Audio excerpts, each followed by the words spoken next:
So on Monday, boys basketball in Division I South, coming in as the 14th seed, earned a preliminary round playoff game at home, hosting the 19th-seeded Bridgewater Raynham Trojans. With both teams excited to be in the tourney, the Raiders would look to their offensive weapon, senior captain Andy Kaplan, for leadership, and would not be disappointed.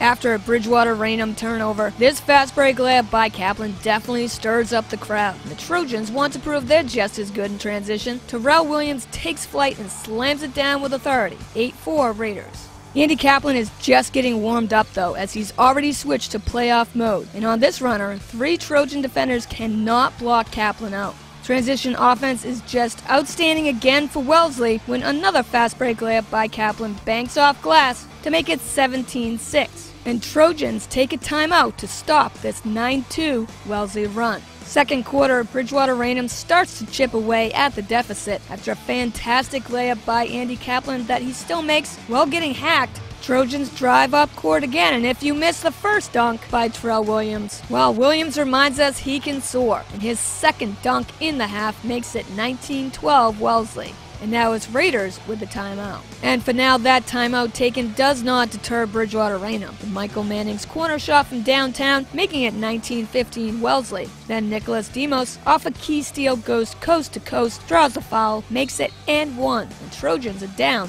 23-18. Wellesley gets back some momentum though with fast break points by Brian Criante, who's just been solid in this Raiders lineup game after game. And a clutch tray by Jake Moen gives Wellesley back that double-digit lead, 28-18. Terrell Williams pretty much does it all for Bridgewater Raynham here in the second quarter, nailing a long two, and after a key steal by Michael Manning, Williams takes the Manning bounce pass outside the perimeter, makes the baseline cut, driving past Raider traffic and getting another bucket to fall, 28-22 Raiders. Then seconds before the half, Nicholas Demos knocks down the runner as Bridgewater Raynham cuts it to a 30-27 deficit. And suddenly we've got a very close matchup here heading into the second half. Third quarter is a tense one to say the least. Bridgewater Raynham coming in with a 10-10 record, just making the playoffs in their last game of the season, play like a team with a chip on their shoulders with something to prove. And after Terrell Williams drains the pull-up baseline jumper, Trojans take the lead here 43-38.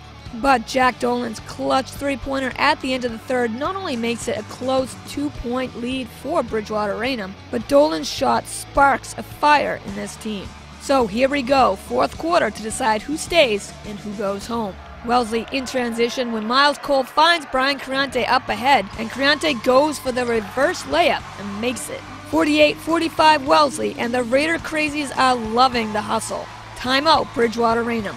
And so Trojans, for the moment, regain the lead here 51-48. But if you think Raiders are just going to cave into the pressure, well, think again. Outscoring the Trojans 21-6 in this final frame, as Bridgewater Raynham just keeps turning the ball over, Andy Kaplan for the Raiders just keeps making shots, scorching the Trojans with a game-high 26 points. 12 of those points Kaplan drains in the fourth quarter alone.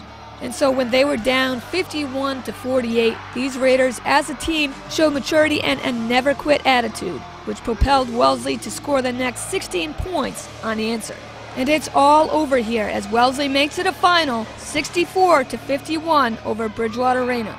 And the Raiders earn a first-round trip to face the number 3 seed, Catholic Memorial. So on Tuesday, it would be the girls' turn as Raiders basketball, fighting hard to punch in the number 8 spot in Division I South, would face the 9th-seeded Brockton Boxers in the preliminary round, as both teams come locked in with identical 13-7 records. In the first, after Raiders get 5 quick points by Emma Ivy, the Boxers immediately start to get hot on the perimeter. And after a 6-0 run highlighted by a Jelani Jackson tray, Wellesley has to take a timeout, down 11-9. Brockton then extends it to 13 points unanswered after another 3 by Jackson, and Wellesley is now down 18-9, still here in the opening quarter. Raiders need some offense, and they need it fast. Fresh off the bench, Kelsey Zarley nails the 3, 18-12 to close out the first. And then Emily Cronin, top of the key, drains it from downtown, and Wellesley down by 3, 18-15.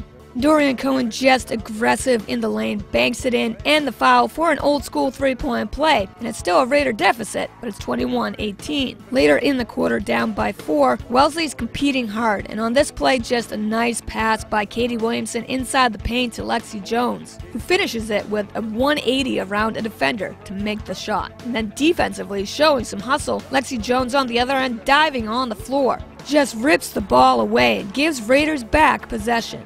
After an Emily Cronin steal, Cronin then swings it out to Lexi Jones, who sinks the downtown jumper, and Wellesley cuts the Boxers' lead to only 2, 27-25, and force a timeout with just under 2 minutes to go. Third quarter, Raiders make some key adjustments coming out of the halftime break, facing a 7-point deficit at 32-25, and they get the ball inside to Dorian Cohen.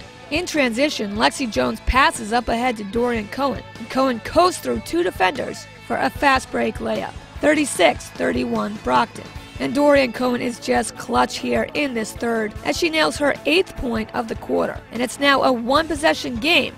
Boxers 36, Raiders 33. But that quickly changes as on an inbounds pass from Jones, the ball swings out quickly to Emily Cronin. Cronin knocks down the corner 3, and we are tied up here, locked in at 36.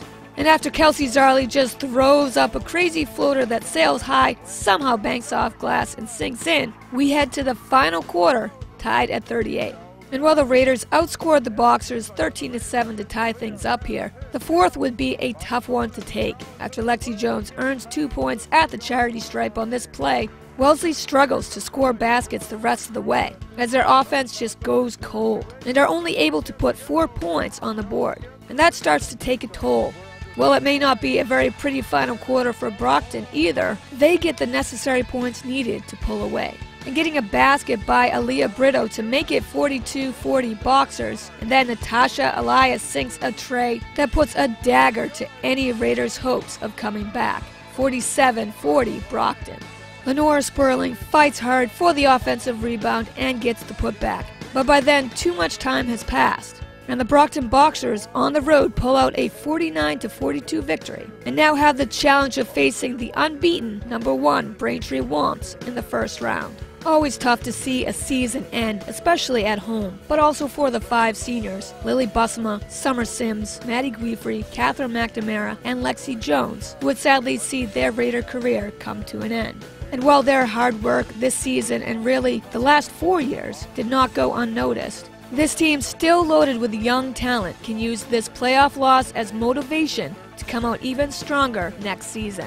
Well, that does it for this week's episode of Raiders Sports Report as we wrap up the MIAA Division I South Preliminary Round edition. There's still plenty of state tournament left, and we'll have the highlights here on demand at wellesleymedia.org, our YouTube channel, on Comcast 9 and Verizon 39.